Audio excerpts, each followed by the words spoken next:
20 years ago, Dwight MacDonald published a series of articles in Politics on the responsibility of peoples and, specifically, the responsibility of intellectuals.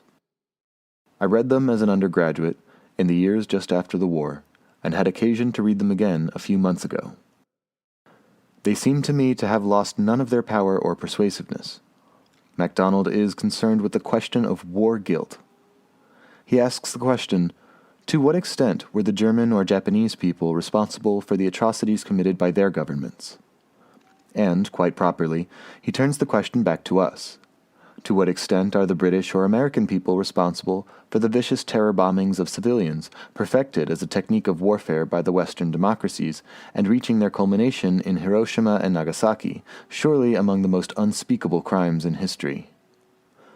To an undergraduate in 1945 to 46, to anyone whose political and moral consciousness had been formed by the horrors of the 1930s, by the war in Ethiopia, the Russian Purge, the quote-unquote China incident, the Spanish Civil War, the Nazi atrocities, the Western reaction to these events, and, in part, complicity in them, these questions had particular significance and poignancy. With respect to the responsibility of intellectuals, there are still other, equally disturbing questions. Intellectuals are in a position to expose the lies of governments, to analyze actions according to their causes and motives and often hidden intentions. In the Western world, at least, they have the power that comes from political liberty, from access to information and freedom of expression. For a privileged minority, Western democracy provides the leisure, the facilities, and the training to seek the truth lying hidden behind the veil of distortion and misrepresentation, ideology, and class interest through which the events of current history are presented to us. The responsibilities of intellectuals, then, are much deeper than what MacDonald calls the, quote, responsibility of people, given the unique privileges that intellectuals enjoy. The issues that MacDonald raised are as pertinent today as they were 20 years ago. We can hardly avoid asking ourselves to what extent the American people bear responsibility for the savage American assault on a largely helpless rural population in Vietnam, still another atrocity in what Asians see as the, quote, Vasco da Gama era of world history. As for those of us who stood by in silence and apathy as this catastrophe slowly took shape over the past dozen years, on what page of history do we find our proper place? Only the most insensible can escape these questions. I want to return to them later on, after a few scattered remarks about the responsibility of intellectuals and how, in practice, they go about meeting this responsibility in the mid-1960s. It is the responsibility of intellectuals to speak the truth and to expose lies. This, at least, may seem enough of a truism to pass over without comment. Not so, however. For the modern intellectual it is not at all obvious. Thus we have Martin Heidegger writing in a pro-Hitler declaration of 1933 that, quote, truth is the revelation of that which makes a people certain, clear, and strong in its action and knowledge. It is only this kind of truth that one has a responsibility to speak. Americans tend to be more forthright. When Arthur Schlesinger was asked by the New York Times in November 1965 to explain the contradiction between his published account of the Bay of Pigs incident and the story he had given the press at the time of the attack, he simply remarked that he had lied. And a few days later, he went on to compliment the Times for also having suppressed information on the planned invasion in, quote, the national interest, as this term was defined by the group of arrogant and deluded men of whom Schlesinger gives such a flattering portrait in his recent account of the Kennedy administration. It is of no particular interest that one man is quite happy to lie in behalf of a cause which he knows to be unjust, but it is significant that such events provoke so little response in the intellectual community. For example, no one has said that there is something strange in the offer of a major chair in the humanities to a historian who feels it is to be his duty to persuade the world that an American-sponsored invasion of a nearby country is nothing of the sort. And what of the incredible sequence of lies on the part of our government and its spokesman concerning such matters as negotiations in Vietnam? The facts are known to all who care to know. The press, foreign and domestic, has presented documentation to refute each falsehood as it appears. But the power of the government's propaganda apparatus is such that the citizen who does not undertake a research project on the subject can hardly hope to confront government pronouncements with fact. The deceit and distortion surrounding the American invasion of Vietnam is by now so familiar that it has lost its power to shock. It is therefore useful to recall that although new levels of cynicism are constantly being reached, their clear antecedents were accepted at home with quiet toleration. It is a useful exercise to compare government statements at the time of the invasion of Guatemala in 1954 with Eisenhower's admission, to be more accurate, his boast, a decade later, that American planes were sent, quote, to help the invaders. New York Times, October 14, 1965. Nor is it only in moments of crisis that duplicity is considered perfectly in order. New frontiersmen, for example, have scarcely distinguished themselves by a passionate concern for historical accuracy, even when they are not being called upon to provide a, quote, propaganda cover for ongoing actions. For example, Arthur Schlesinger, New York Times, February 6, 1966, describes the bombing of North Vietnam and the massive escalation of military commitment in early 1965 as based on a, quote, perfectly rational argument. And here it is. So long as the Viet Cong thought they were going to win the war, they obviously would not be interested in any kind of negotiated settlement. The date is important. Had this statement been made 6 months earlier, one could attribute it to ignorance. But this statement appeared after the UN, North Vietnamese, and Soviet initiatives had been front-page news for months. It was already public knowledge that these initiatives had preceded the escalation of February 1965 and, in fact, continued for several weeks after the bombing began. Correspondents in Washington tried desperately to find some explanation for the startling deception that had been revealed.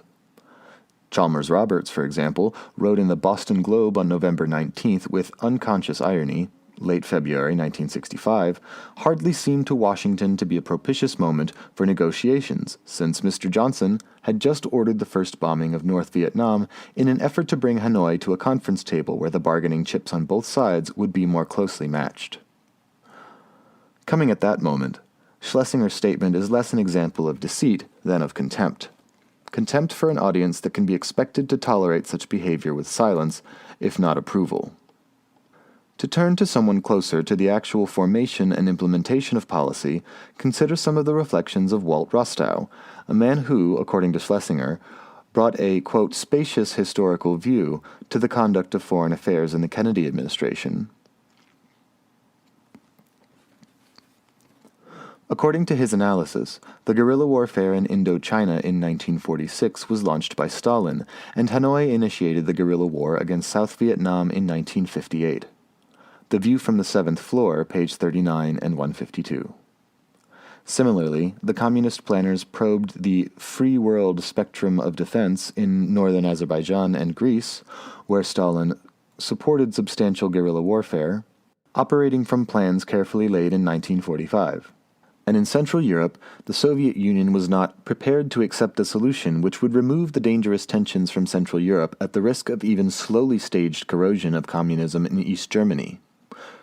It is interesting to compare these observations with studies by scholars actually concerned with historical events. The remark about Stalin's initiating the First Vietnamese War in 1946 does not even merit refutation.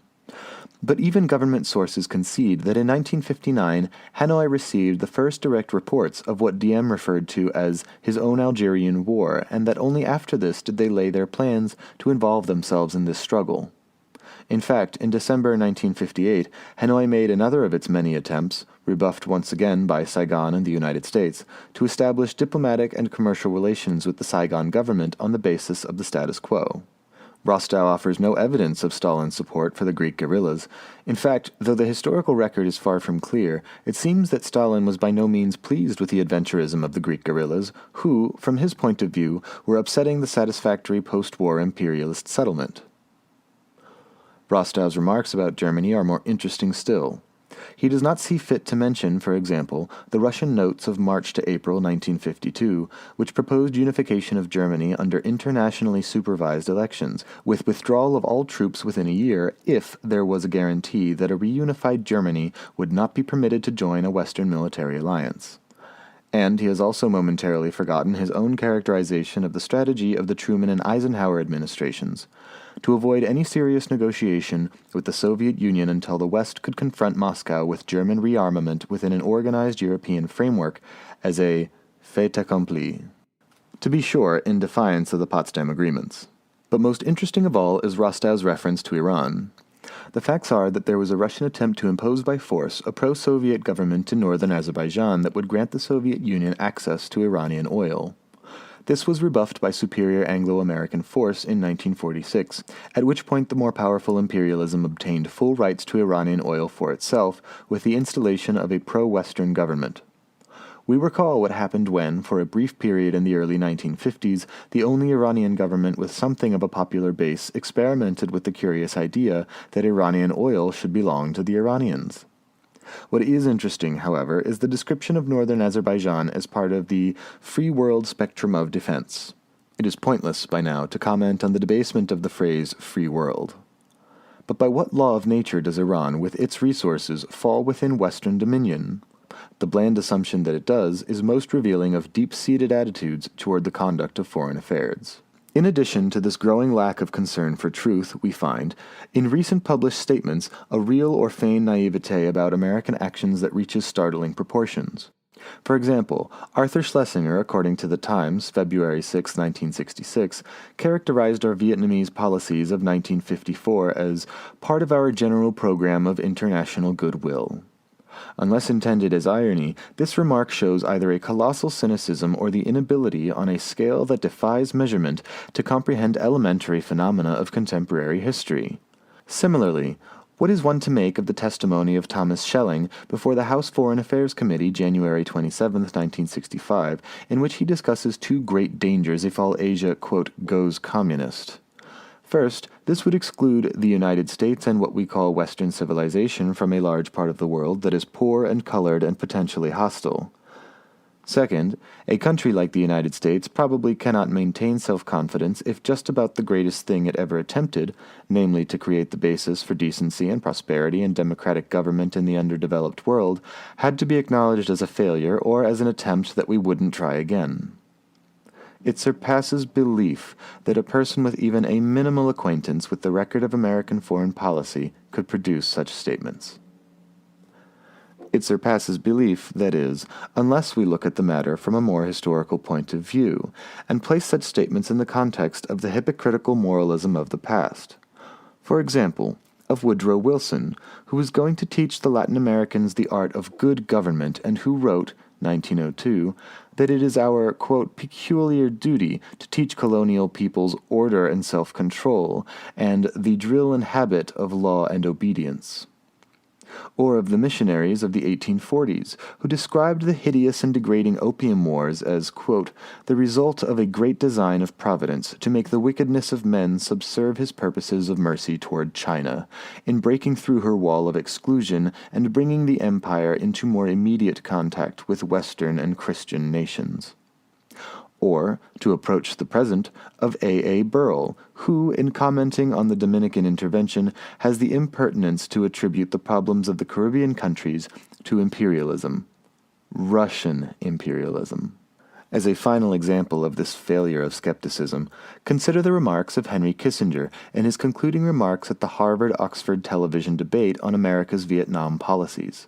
He observed, rather sadly, that what disturbs him most is that others question not our judgment, but our motives. A remarkable comment by a man whose professional concern is political analysis. That is, analysis of the actions of governments in terms of motives that are unexpressed in official propaganda, and perhaps only dimly perceived by those whose acts they govern.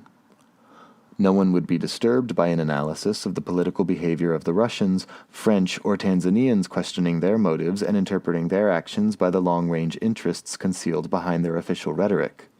But it is an article of faith that American motives are pure and not subject to analysis. Although it is nothing new in American intellectual history, or, for that matter, in the general history of imperialist apologia, this innocence becomes increasingly distasteful as the power it serves grows more dominant in world affairs, and more capable, therefore, of the unconstrained viciousness that the mass media present to us each day.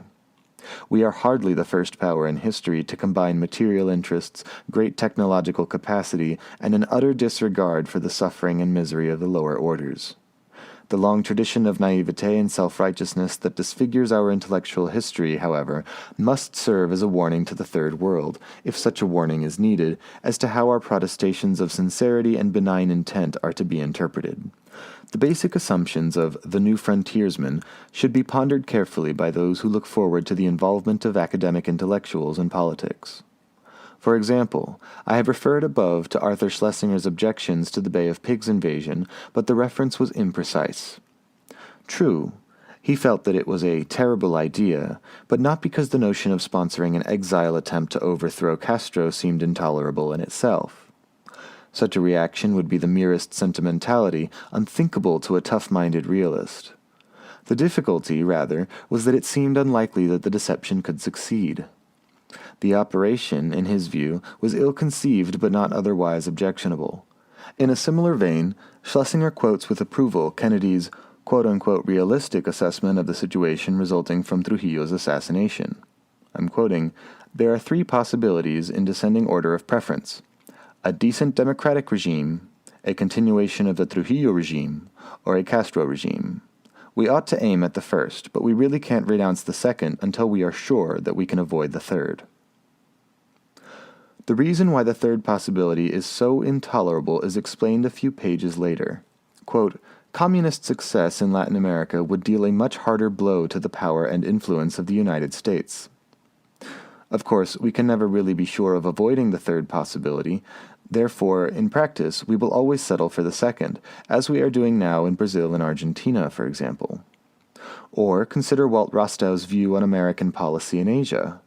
The basis on which we must build this policy is that, quote, "we are openly threatened and we feel menaced by Communist China." To prove that we are menaced is, of course, unnecessary, and the matter receives no attention. It is enough that we feel menaced. Our policy must be based on our national heritage and our national interests. Our national heritage is briefly outlined in the following terms.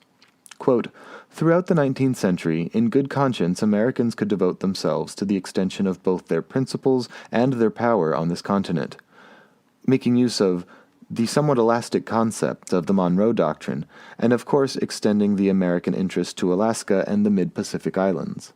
Both our insistence on unconditional surrender and the idea of post-war occupation represented the formulation of American security interests in Europe and Asia.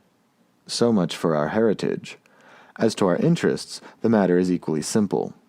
Fundamental is our profound interest that societies abroad develop and strengthen those elements in their respective cultures that elevate and protect the dignity of the individual against the state.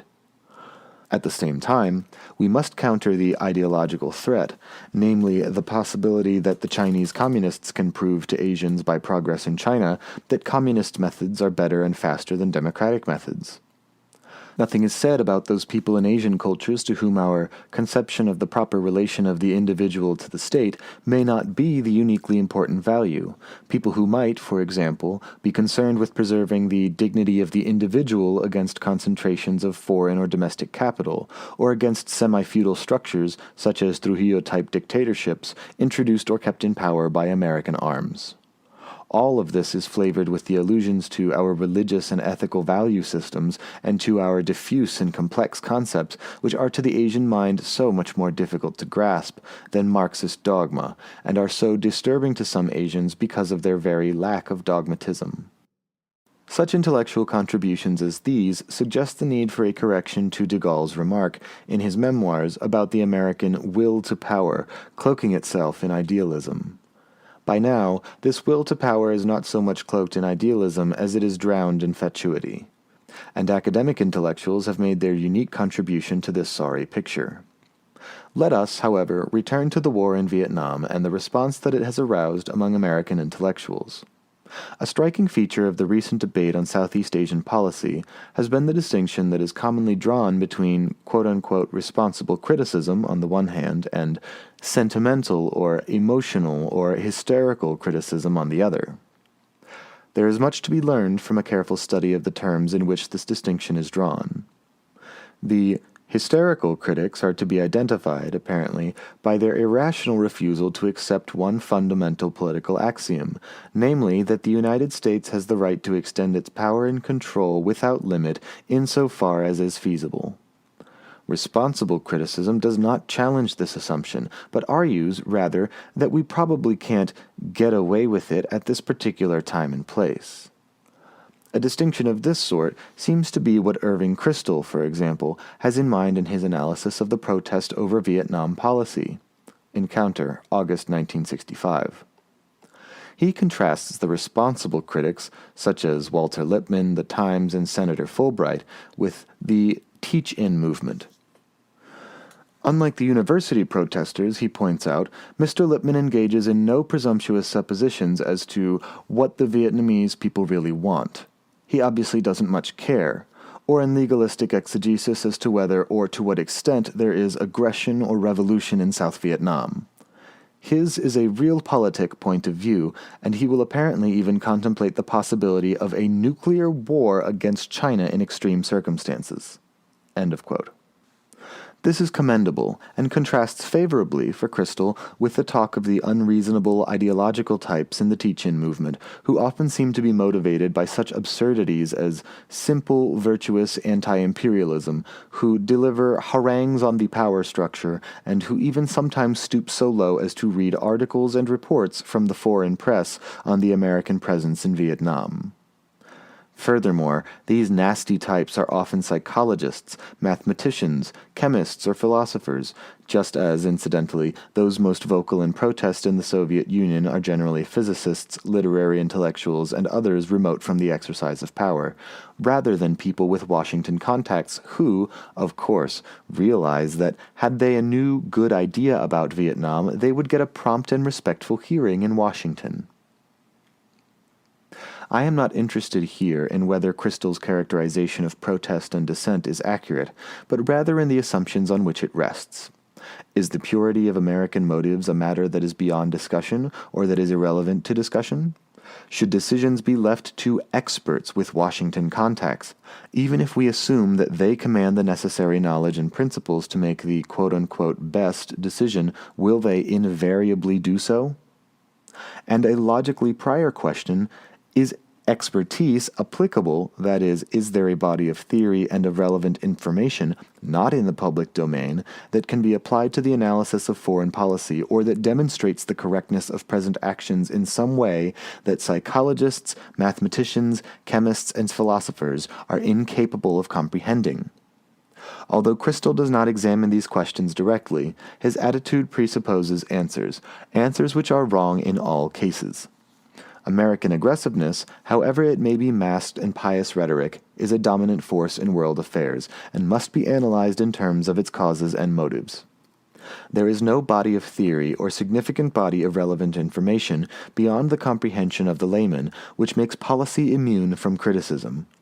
To the extent that quote-unquote expert knowledge is applied to world affairs, it is surely appropriate, for a person of any integrity quite necessary, to question its quality and the goals it serves. These facts seem too obvious to require extended discussion. A corrective to Kristol's curious belief in the administration's openness to new thinking about Vietnam is provided by McGeorge Bundy in a recent issue of Foreign Affairs, January 1967. As Bundy correctly observes, on the main stage, the argument on Vietnam turns on tactics, not fundamentals, although, he adds, there are wild men in the wings. On stage center are, of course, the president, who in his recent trip to Asia had just quote-unquote magisterially reaffirmed our interest in the progress of the people across the Pacific, and his advisers, who deserve, quote, the understanding support of those who want restraint. It is these men who deserve the credit for the fact that, quote, the bombing of the North has been the most accurate and the most restrained in modern warfare, a solicitude which will be appreciated by the inhabitants, or former inhabitants, of Nam Dinh and Phu Lai and Vinh. It is these men, too, who deserve the credit for what was reported by Malcolm Brown as long ago as May 1965. I'm quoting, in the South, huge sectors of the nation have been declared quote-unquote free bombing zones, in which anything that moves is a legitimate target. Tens of thousands of tons of bombs, rockets, napalm, and cannon fire are poured into these vast areas each week. If only by the laws of chance, bloodshed is believed to be heavy in these raids. Fortunately for the developing countries, Bundy assures us, American democracy has no taste for imperialism, and taken as a whole, the stock of American experience, understanding, sympathy, and simple knowledge is now much the most impressive in the world. It is true that 4/5 of all the foreign investing in the world is now done by Americans, and that the most admired plans and policies are no better than their demonstrable relation to the American interest. Just as it is true, so we read in the same issue of Foreign Affairs, that the plans for armed action against Cuba were put into motion a few weeks after Mikoyan visited Havana, quote, invading what had so long been an almost exclusively American sphere of influence. Unfortunately, such facts as these are often taken by unsophisticated Asian intellectuals as indicating a, quote, taste for imperialism. For example, a number of Indians have expressed their near exasperation at the fact that we have done everything we can to attract foreign capital for fertilizer plants, but the American and other Western private companies know we are over a barrel, so they demand stringent terms which we just cannot meet. Christian Science Monitor, November 26, while, quote, Washington doggedly insists that deals be made in the private sector with private enterprise. But this reaction, no doubt, simply reveals once again how the Asian mind fails to comprehend the diffuse and complex concepts of Western thought. It may be useful to study carefully the new, good ideas about Vietnam that are receiving a prompt and respectful hearing in Washington these days. The U.S. government printing office is an endless source of insight into the moral and intellectual level of this expert advice. In its publications one can read, for example, the testimony of Professor David N. Rowe, Director of Graduate Studies and International Relations at Yale University, before the House Committee on Foreign Affairs. Professor Rowe proposes that the United States buy all surplus Canadian and Australian wheat so that there will be mass starvation in China. These are his words. I'm quoting, "Mind you, I am not talking about this as a weapon against the Chinese people. It will be, but that is only incidental. The weapon will be a weapon against the government, because the internal stability of that country cannot be sustained by an unfriendly government in the face of general starvation." Professor Rowe will have none of the sentimental moralism that might lead one to compare this suggestion with, say, the Ostpolitik of Hitler's Germany. Nor does he fear the impact of such policies on other Asian nations, for example Japan. He assures us, from his very long acquaintance with Japanese questions, that the Japanese above all are people who respect power and determination. Hence, they will not be so much alarmed by American policy in Vietnam that takes off from a position of power, and intends to seek a solution based upon the imposition of our power upon local people that we are in opposition to. What would disturb the Japanese is a, quote, policy of indecision, a policy of refusal to face up to the problems in China and Vietnam and to meet our responsibilities there in a positive way, such as the way just cited. A conviction that we were unwilling to use the power that they know we have might alarm the Japanese people very intensely and shake the degree of their friendly relations with us. In fact, a full use of American power would be particularly reassuring to the Japanese because they have had a demonstration of the tremendous power in action of the United States because they have felt our power directly. This is surely a prime example of the healthy, realpolitik point of view that Irving Kristol so much admires. But, one may ask, why restrict ourselves to such indirect means as mass starvation? Why not bombing? No doubt this message is implicit in the remarks to the same committee of the Reverend R.J. de Jager, Regent of the Institute of Far Eastern Studies, Seton Hall University, who explains that like all people who have lived under communism, the North Vietnamese, quote, would be perfectly happy to be bombed to be free. Of course, there must be those who support the communists.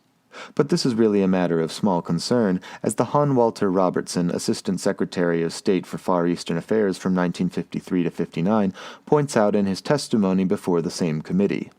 He assures us that, quote, the Taiping regime represents something less than 3% of the population. Consider, then, How fortunate the Chinese communist leaders are, compared to the leaders of the Viet Cong who, according to Arthur Goldberg, New York Times, February 6, 1966, represent about, quote, 0.5% of the population of South Vietnam. That is, about 1/2 the number of new Southern recruits for the Viet Cong during 1965, if we can credit Pentagon statistics. In the face of such experts as these, the scientists and philosophers of whom Crystal speaks would clearly do well to continue to draw their circles in the sand. Having settled the issue of the political irrelevance of the protest movement, Crystal turns to the question of what motivates it. More generally, what has made statements in junior faculty, quote, go left, as he sees it, amid general prosperity and under liberal welfare state administrations. This, he notes, is a riddle to which no sociologist has as yet come up with an answer. Since these young people are well off, have good futures, etc., their protest must be irrational. It must be the result of boredom, of too much security, or something of this sort. Other possibilities come to mind. It may be, for example, that as honest men the students and junior faculty are attempting to find out the truth for themselves rather than ceding the responsibility to quote-unquote experts or to government, and it may be that they react with indignation to what they discover. These possibilities Crystal does not reject. They are simply unthinkable, unworthy of consideration. More accurately, these possibilities are inexpressible. The categories in which they are formulated, honesty, indignation, simply do not exist for the tough-minded social scientist. In this implicit disparagement of traditional intellectual values, Crystal reflects attitudes that are fairly widespread in academic circles. I do not doubt that these attitudes are in part a consequence of the desperate attempt of the social and behavioral sciences to imitate the surface features of sciences that really have significant intellectual content. But they have other sources as well. Anyone can be a moral individual, concerned with human rights and problems, but only a college professor, a trained expert, can solve technical problems by sophisticated methods. Ergo, it is only problems of the latter sort that are important or real. Responsible, non-ideological experts will give advice on tactical questions. Irresponsible, ideological types will harangue about principle and trouble themselves over moral issues and human rights, or over the traditional problems of man and society, concerning which quote-unquote social and behavioral science has nothing to offer beyond trivialities. Obviously, these emotional, ideological types are irrational, since, being well off and having power in their grasp, they shouldn't worry about such matters. At times, this pseudoscientific posing reaches levels that are almost pathological. Consider the phenomenon of Herman Kahn, for example. Kahn has been both denounced as immoral and lauded for his courage. By people who should know better, his On Thermonuclear War has been described, quote, without qualification as one of the great works of our time. Stuart Hughes. The fact of the matter is that this is surely one of the emptiest works of our time, as can be seen by applying it to the intellectual standards of any existing discipline, by tracing some of its quote-unquote well-documented conclusions to the objective studies from which they derive, and following the line of argument where detectable. Kahn proposes no theories, no explanations, no factual assumptions that can be tested against their consequences, as do the sciences he is attempting to mimic. He simply suggests a terminology and provides a facade of rationality. When particular policy conclusions are drawn, they are supported by only ex cathedra remarks for which no support is even suggested, e.g., quote, the civil defense line probably should be drawn somewhere below $5 billion annually, end quote, to keep from provoking the Russians. Why not $50 billion? Or $5? What is more, Kahn is quite aware of this vacuity. In his more judicious moments, he claims only that, quote, there is no reason to believe that relatively sophisticated models are more likely to be misleading than the simpler models and analogies frequently used as an aid to judgment. For those whose humor tends towards the macabre, it is easy to play the game of quote-unquote strategic thinking a la Kahn, and to provide what one wishes. For example, one of Kahn's basic assumptions is that, I'm quoting, an all-out surprise attack in which all resources are devoted to counter-value targets would be so irrational that, barring an incredible lack of sophistication or actual insanity among Soviet decision-makers, such an attack is highly unlikely. A simple argument proves the opposite. Premise 1. American decision-makers think along the lines outlined by Herman Kahn. Premise 2.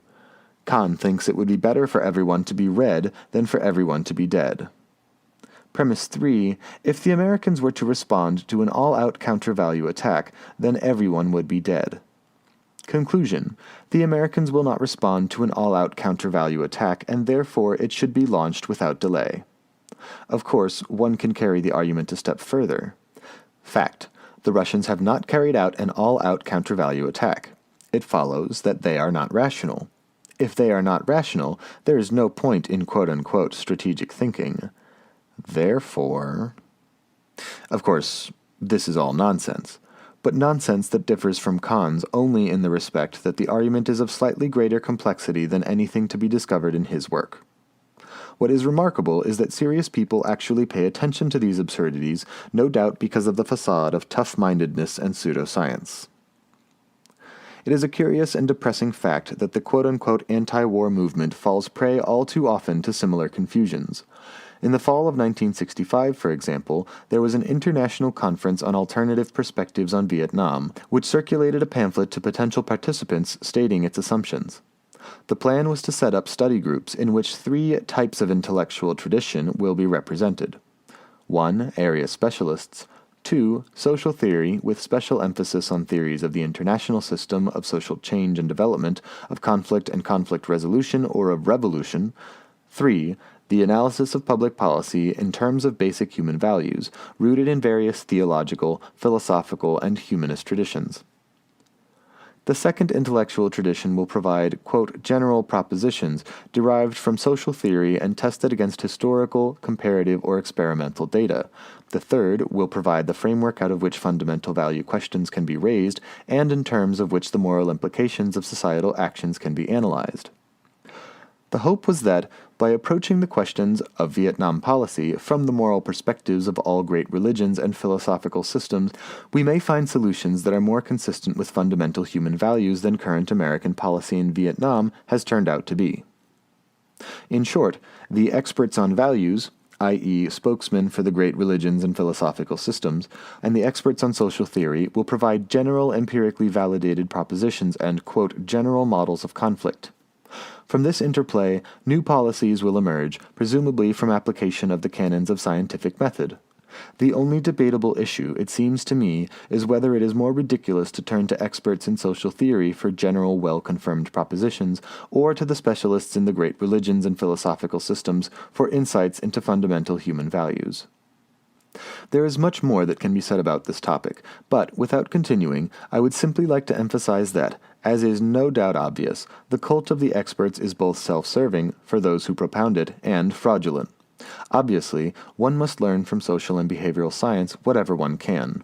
Obviously, these fields should be pursued as seriously as possible. But it will be quite unfortunate and highly dangerous if they are not accepted and judged on their merits and according to their actual, not pretended, accomplishments.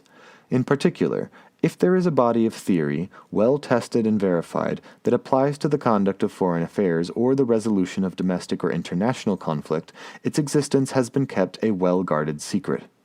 In the case of Vietnam, if those who feel themselves to be experts have access to principles or information that would justify what the American government is doing in that unfortunate country, they have been singularly ineffective in making this fact known. To anyone who has any familiarity with the social and behavioral sciences, or the policy sciences, the claim that there are certain considerations and principles too deep for the outsider to comprehend is simply an absurdity unworthy of comment. When we consider the responsibility of intellectuals, our basic concern must be their role in the creation and analysis of ideology. And in fact, Crystal's contrast between the unreasonable ideological types and the responsible experts is formulated in terms that immediately bring to mind Daniel Bell's interesting and influential The End of Ideology, an essay which is as important for what it leaves unsaid as for its actual content. Bell presents and discusses the Marxist analysis of ideology as a mask for class interest, quoting Marx's well-known description of the belief of the bourgeoisie that the special conditions of its emancipation are the general conditions through which alone modern society can be saved and the class struggle avoided. He then argues that the age of ideology is ended, supplanted, at least in the West, by a general agreement that each issue must be settled in its own terms, within the framework of a welfare state in which, presumably, experts in the conduct of public affairs will have a prominent role. Bell is quite careful, however, to characterize the precise sense of ideology in which ideologies are exhausted. He is referring to ideology only as the conversion of ideas into social levers, to ideology as a set of beliefs infused with passion which seeks to transform the whole of a way of life. The crucial words are transform and convert into social levers. Intellectuals in the West, he argues, have lost interest in converting ideas into social levers for the radical transformation of society. Now that we have achieved the pluralistic society of the welfare state, they see no further need for a radical transformation of society. We may tinker with our way of life here and there, but it would be wrong to try and modify it in any significant way. With this consensus of intellectuals, ideology is dead. There are several striking facts about Bell's essay. First, he does not point out the extent to which this consensus of the intellectuals is self-serving. He does not relate his observation that, by and large, intellectuals have lost interest in transforming the whole of a way of life to the fact that they play an increasingly prominent role in running the welfare state. He does not relate their general satisfaction with the welfare state to the fact that, as he observes elsewhere, America has become an affluent society, offering place and prestige to the one-time radicals. Secondly, he offers no serious argument to show that intellectuals are somehow right or objectively justified in reaching the consensus to which he alludes, with its rejection of the notion that society should be transformed. Indeed, although Bell is fairly sharp about the empty rhetoric of the quote-unquote new left, he seems to have a quite utopian faith that technical experts will be able to cope with the few problems that still remain. For example, the fact that labor is treated as a commodity, and the problems of alienation. It seems fairly obvious that the classical problems are very much with us. One might plausibly argue that they have even been enhanced in severity and scale. For example, the classical paradox of poverty in the midst of plenty is now an ever-increasing problem on an international scale. Whereas one might conceive, at least in principle, of a solution within national boundaries, a sensible idea of transforming international society to cope with vast and perhaps increasing human misery is hardly likely to develop within the framework of the intellectual consensus that Bell describes. Thus, it would seem natural to describe the consensus of Bell's intellectuals in somewhat different terms from his. Using the terminology of the first part of his essay, we might say that the welfare state technician finds justification for his special and prominent social status in his science, specifically in the claim that social science can support a technology of social tinkering on a domestic or international scale. He then takes a further step, ascribing in a familiar way a universal validity to what is in fact a class interest. He argues that the special conditions on which his claim to power and authority are based are, in fact, the only general conditions by which modern society can be saved. That social tinkering within a welfare state framework must replace the commitment to the quote-unquote total ideologies of the past, ideologies which were concerned with a transformation of society. Having found his position of power, having achieved security and affluence, he has no further need for ideologies that look to radical change. The scholar-expert replaces the free-floating intellectual who felt that the wrong values were being honored and rejected the society, and who has now lost his political role. Now, that is, that the right values are being honored. Conceivably, it is correct that the technical experts who will, or hope to, manage the quote-unquote industrial society will be able to cope with the classical problems without a radical transformation of society. It is conceivably true that the bourgeoisie was right in regarding the special conditions of its emancipation as the only general conditions by which modern society would be saved. In either case, an argument is in order, and skepticism is justified when none appears. Within the same framework of general utopianism, Bell goes on to pose the issue between welfare state scholar experts and third-world ideologists in a rather curious way. He points out, quite correctly, that there is no issue of communism, the content of that doctrine having been long forgotten by friends and foes alike. Rather, he says, and I'm quoting, "The question is an older one, whether new societies can grow by building democratic institutions and allowing people to make choices and sacrifices voluntarily, or whether the new elites, heady with power, will impose totalitarian means to transform their societies." The question is an interesting one. It is odd, however, to see it referred to as an older one. Surely he cannot be suggesting that the West chose the democratic way. For example, that in England during the Industrial Revolution, the farmers voluntarily made the choice of leaving the land, giving up cottage industry, becoming an industrial proletariat, and voluntarily decided, within the framework of the existing democratic institutions, to make the sacrifices that are graphically described in the classic literature on 19th century industrial society. One may debate the question whether authoritarian control is necessary to permit capital accumulation in the underdeveloped world, but the Western model of development is hardly one that we can point to with any pride. It is perhaps not surprising to find Walt Rostow referring to the more humane processes of industrialization that Western values would suggest, an American policy in Asia. Those who have a serious concern for the problems that face backward countries and for the role that advanced industrial societies might, in principle, play in development and modernization, must use somewhat more care in interpreting the significance of the Western experience. Returning to the quite appropriate question whether new societies can grow by building democratic institutions or only by totalitarian means, I think that honesty requires us to recognize that this question must be directed more to American intellectuals than to third world ideologists. The backward countries have incredible, perhaps insurmountable problems and few available options. The United States has a wide range of options, and has the economic and technological resources, though, evidently, neither the intellectual nor moral resources, to confront at least some of these problems. It is easy for an American intellectual to deliver homilies on the virtues of freedom and liberty, but if he is really concerned about, say, Chinese totalitarianism or the burdens imposed on the Chinese peasantry in forced industrialization, then he should face a task that is infinitely more important and challenging, the task of creating, in the United States, the intellectual and moral climate, as well as the social and economic conditions that would permit this country to participate in modernization and development in a way commensurate with its material wealth and technical capacity. Large capital gifts to Cuba and China might not succeed in alleviating the authoritarianism and terror that tend to accompany early stages of capital accumulation, but they are far more likely to have this effect than lectures on democratic values.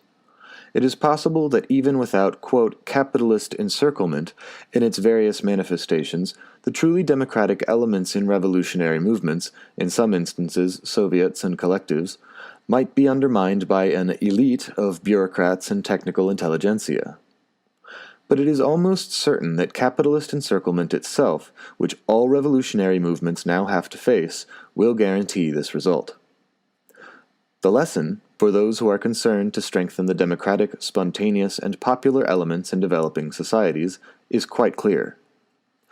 Lectures on the two-party system, or even on the really substantial democratic values that have been in part realized in Western society, are a monstrous irrelevance, given the effort required to raise the level of culture in Western society to the point where it can provide a, quote, social lever for both economic development and the development of true democratic institutions in the Third World, and, for that matter, at home. A good case can be made for the conclusion that there is indeed something of a consensus among intellectuals who have already achieved power and affluence, or who sense that they can achieve them by, quote, accepting society as it is and promoting the values that are, quote, being honored in this society. It is also true that this consensus is most noticeable among the scholar experts who are replacing the free-floating intellectuals of the past. In the university, these scholar experts construct a, quote, value-free technology for the solution of technical problems that arise in contemporary society, taking a responsible stance towards these problems in the sense noted earlier. This consensus among the responsible scholar experts is the domestic analog to that proposed internationally by those who justify the application of American power in Asia, whatever the human cost, on the grounds that it is necessary to contain the, quote, expansion of China, an expansion which is, to be sure, hypothetical for the time being. That is, to translate from State Department newspeak, on the grounds that it is essential to reverse the Asian nationalist revolutions or, at least, to prevent them from spreading. The analogy becomes clear when we look carefully at the ways in which this proposal is formulated. With his usual lucidity, Churchill outlined the general position in a remark to his colleague of the moment, Joseph Stalin, at Tehran in 1943. I'm quoting, "The government of the world must be entrusted to satisfied nations, who wished nothing more for themselves than what they had. If the world government were in the hands of hungry nations, there would always be danger. But none of us had any reason to seek for anything more. Our power placed us above the rest. We were like the rich men dwelling at peace within their habitations." For a translation of Churchill's biblical rhetoric into the jargon of contemporary social science, one may turn to the testimony of Charles Wolfe, senior economist of the Rand Corporation, at the Congressional Committee hearings cited earlier. I'm quoting, "I am dubious that China's fears of encirclement are going to be abated, eased, relaxed in the long-term future. But I would hope that what we do in Southeast Asia would help to develop within the Chinese body politic more of a realism and willingness to live with this fear than to indulge it by support for liberation movements, which admittedly depend on a great deal more than external support.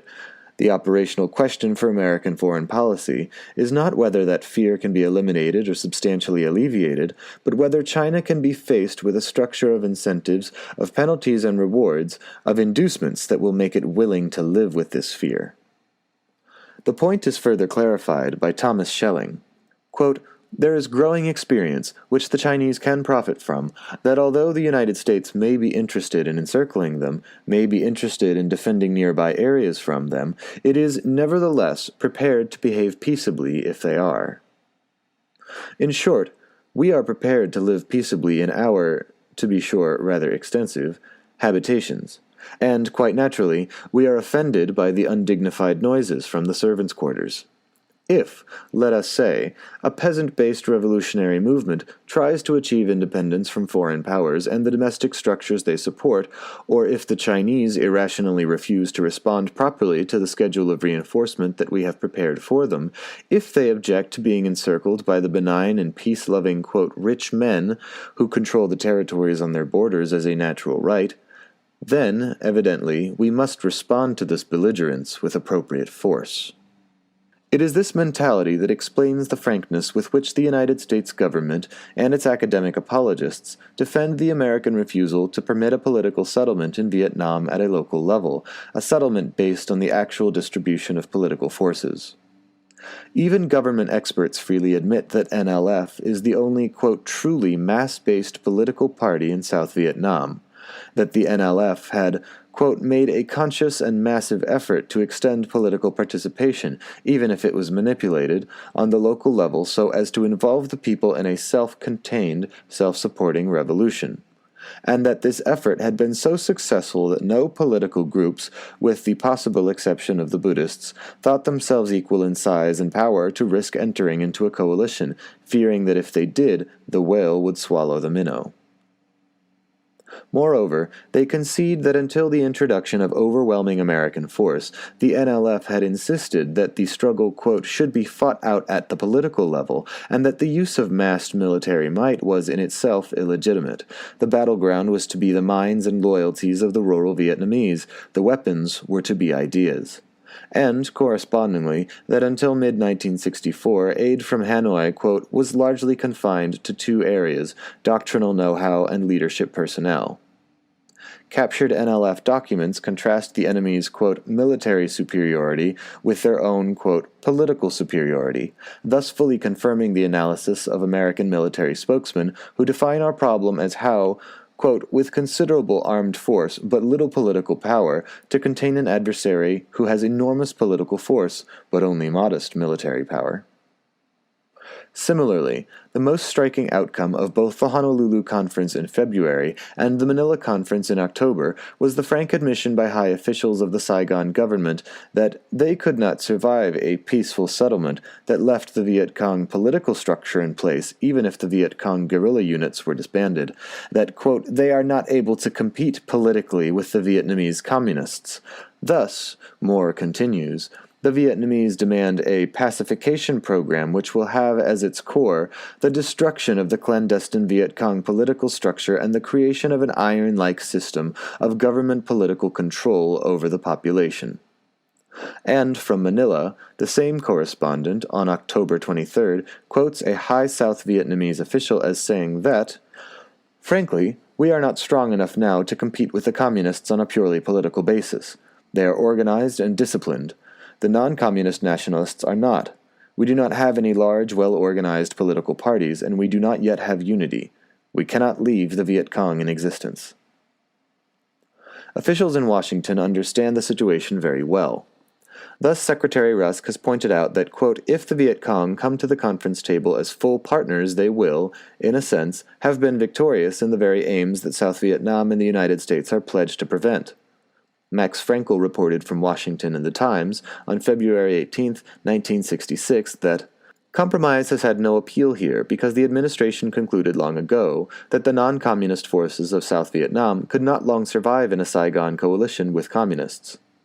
It is for that reason, and not because of an excessively rigid sense of protocol, that Washington has steadfastly refused to deal with the Viet Cong or recognize them as an independent political force.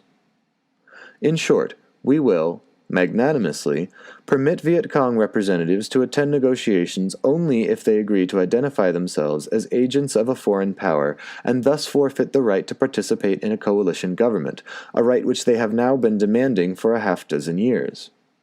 We well know that in any representative coalition, our chosen delegates could not last a day without the support of American arms. Therefore, we must increase American force and resist meaningful negotiations, until the day when a client government can exert both military and political control over its own population, a day which may never dawn, for as William Bundy has pointed out, we could never be sure of the security of a Southeast Asia from which the Western presence was effectively withdrawn. Thus, if we were to, quote, negotiate in the direction of solutions that are put under the label of neutralization, this would amount to capitulation to the communists. According to this reason, then, South Vietnam must remain, permanently, an American military base.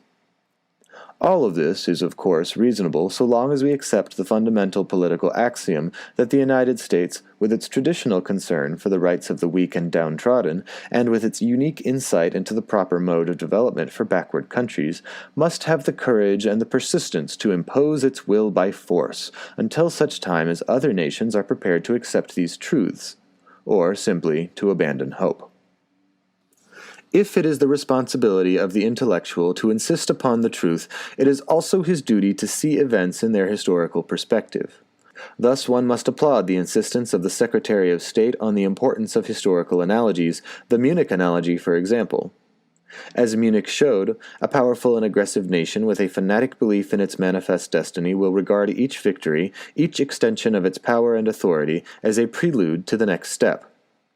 That matter was very well put by Adlai Stevenson when he spoke of, quote, the old route whereby expansive powers push at more and more doors, believing they will open until, at the ultimate door, resistance is unavoidable and a major war breaks out. Herein lies the danger of appeasement, as the Chinese tirelessly point out to the Soviet Union, which they claim is playing Chamberlain to our Hitler in Vietnam. Of course, the aggressiveness of liberal imperialism is not that of Nazi Germany, though the distinction may seem academic to a Vietnamese peasant who is being gassed or incinerated. We do not want to occupy Asia. We merely wish, to return to Mr. Wolfe, to help the Asian countries progress toward economic modernization as relatively open and stable societies to which our access, as a country and as individual citizens, is free and comfortable. The formulation is appropriate. Recent history shows that it makes little difference to us what form of government a country has, so long as it remains an open society, quote-unquote, in our peculiar sense of the term. That is, a society that remains open to American economic penetration or political control. If it is necessary to approach genocide in Vietnam to achieve this objective, then this is the price we must pay in defense of freedom and the rights of man. In pursuing the aim of helping other countries to progress toward open societies, with no thought of territorial aggrandizement, we are breaking no new ground. In the congressional hearings that I cited earlier, Hans Morgenthau aptly describes our traditional policy towards China as one which favors, quote, what you might call freedom of competition with regard to the exploitation of China. In fact, few imperialist powers have had explicit territorial ambitions. Thus, in 1784, the British Parliament announced, "To pursue schemes of conquest and extension of dominion in India are measures repugnant to the wish, honor, and policy of this nation." Shortly after this, the conquest of India was in full swing. A century later, Britain announced its intentions in Egypt under the slogan, "Intervention, Reform, Withdrawal." It is obvious which parts of this promise were fulfilled within the next half-century. In 1936, on the eve of hostilities in North China, the Japanese stated their basic principles of national policy. These included the use of moderate and peaceful means to extend her strength, to promote social and economic development, to eradicate the menace of communism, to correct the aggressive policies of the great powers, and to secure her position as the stabilizing power in East Asia. Even in 1937, the Japanese government had, quote, no territorial designs upon China. In short, we follow a well-trodden path. It is useful to remember, incidentally, that the U.S. was apparently quite willing, as late as 1939, to negotiate a commercial treaty with Japan and arrive at a modus vivendi if Japan would change her attitude and practice towards our rights and interests in China, as Secretary Hull put it. The bombing of Chongqing and the rape of Nanking were unpleasant, it is true, but what was really important was our rights and interests in China, as the responsible, unhysterical men of the day saw quite clearly.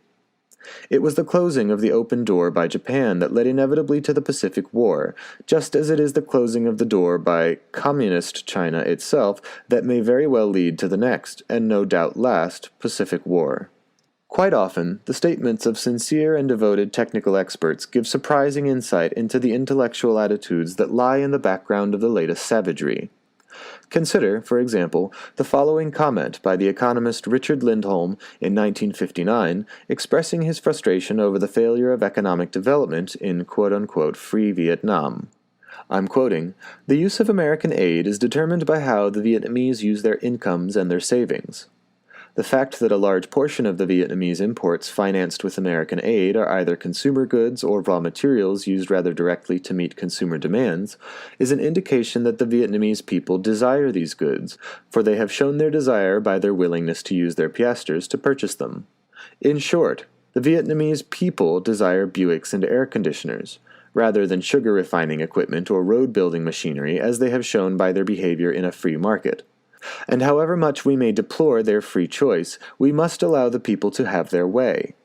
Of course, there are also those two-legged beasts of burden that one stumbles on in the countryside, but as any graduate student of political science can explain, they are not part of a responsible modernizing elite, and therefore have only a superficial biological resemblance to the human race. In no small measure, it is attitudes like this that lie behind the butchery in Vietnam, and we had better face up to them with candor, or we will find our government leading us towards a quote-unquote final solution in Vietnam and in the many Vietnams that inevitably lie ahead. Let me finally return to Dwight MacDonald and the responsibility of intellectuals. MacDonald quotes an interview with a death camp paymaster who burst into tears when told that the Russians would hang him. "Why should they? What have I done?" he asked. MacDonald concludes, quote, "Only those who are willing to resist authority themselves when it conflicts too intolerably with their personal moral code, only they have the right to condemn the death camp paymaster." The question, "What have I done?" is one that we may well ask ourselves, as we read each day of fresh atrocities in Vietnam, as we create or mouth or tolerate the deceptions that will be used to justify the next defense of freedom.